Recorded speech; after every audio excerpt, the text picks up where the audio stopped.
Well, first, thank you very much to Civita for inviting me, and thank you everybody for turning up so early in the morning. Yes, I wrote the book in order to try to explain both why financial crises happen and particularly why this one is so big. The first thing I would say is the broad structure of this crisis is in no way unusual. We've seen banking crises, credit crises, many, many times in history.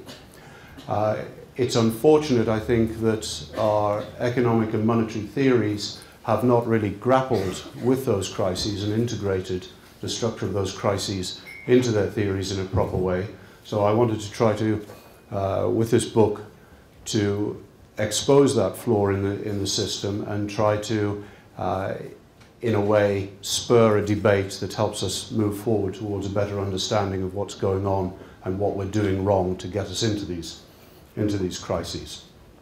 I'll start by posing a couple of questions to you, which are the questions that were nagging in my mind for a number of years and which ultimately led me down the path towards the analysis that I put in the book.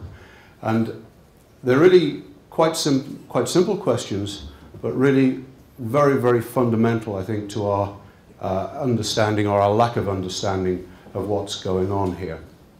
The first question I would say that we should be asking is, why do we have central banks? If you study basic economic theory, you will read an awful lot about the efficiency of markets, that we should allow market-based systems to control things. Free markets have been, over the last couple of decades, really in the ascendancy, free market theory. That's what you'll learn if you study economics at university.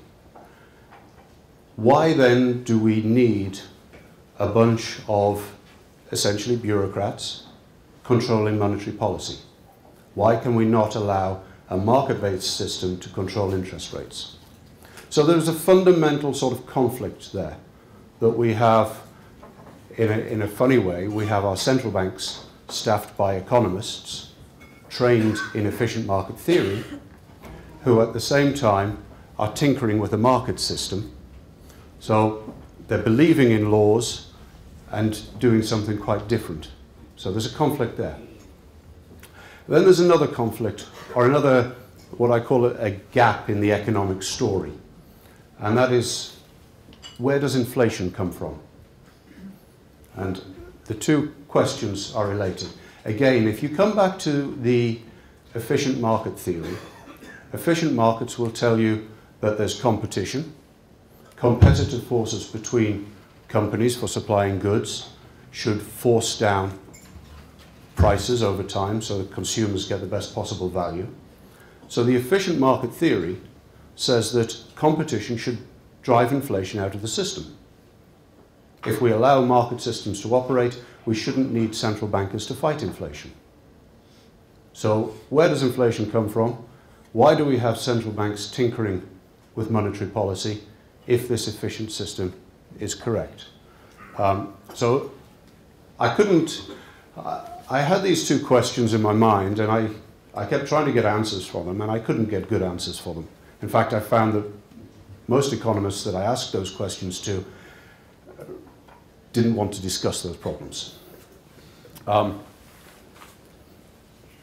So first, I'll try to explain what I mean by the efficient market theory, and then I'll go on to explain where I think the problems creep in with this.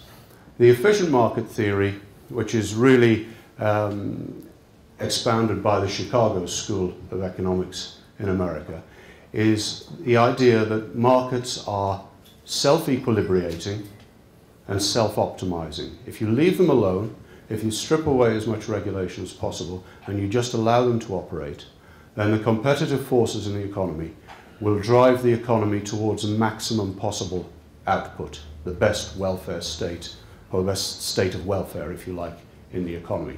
So left alone, the economy will expand and it will reach this nice equilibrium point at the top, which is a static, stable equilibrium. Now, it's patently obvious that what we're in at the moment is not an example of that state. We've got a crashing economy, we've got falling stock markets, we've got falling economic activity, so we are not converging towards an equilibrium here. What has caused that? The static equilibrium situation, or the static equilibrium model, as I say, is incompatible with the notion that you get inflation. It's incompatible with the idea that you get cycles, and it's particularly incompatible with the idea that you get asset price booms and busts. None of that is explained by this free market competition solution. So the way I discuss this in the book is to highlight that there are two camps, broadly two schools of thought, that can explain why we get these boom and bust cycles in the context of this efficient market competitive framework.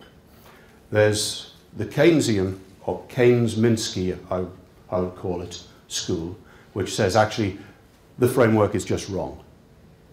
The financial market system is inherently unstable, so the efficient market theory is wrong.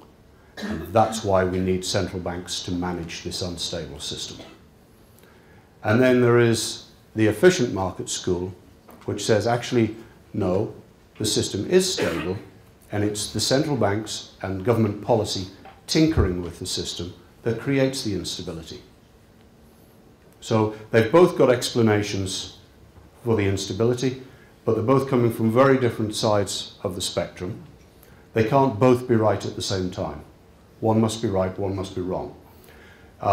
In the US particularly, we've kind of settled on the idea that it is the Chicago school, efficient school, that's right, and we should be tinkering less with the economy.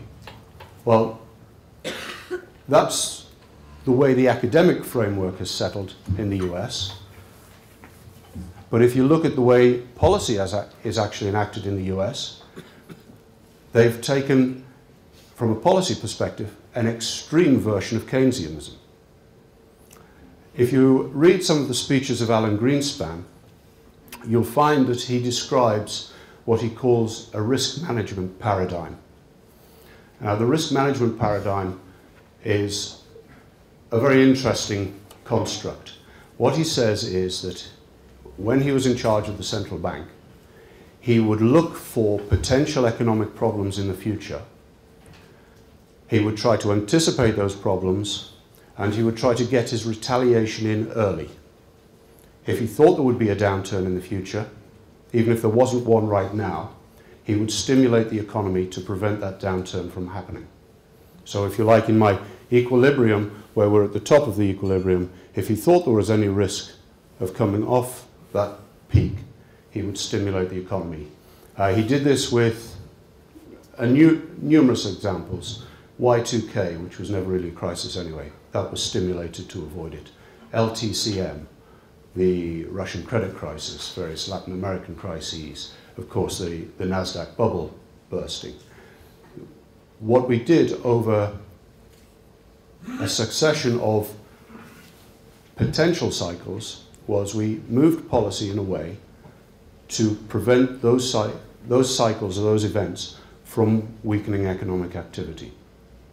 So it was preemptive monetary policy. At the same time as enacting that policy, the academic framework, and Greenspan was part of that as well, was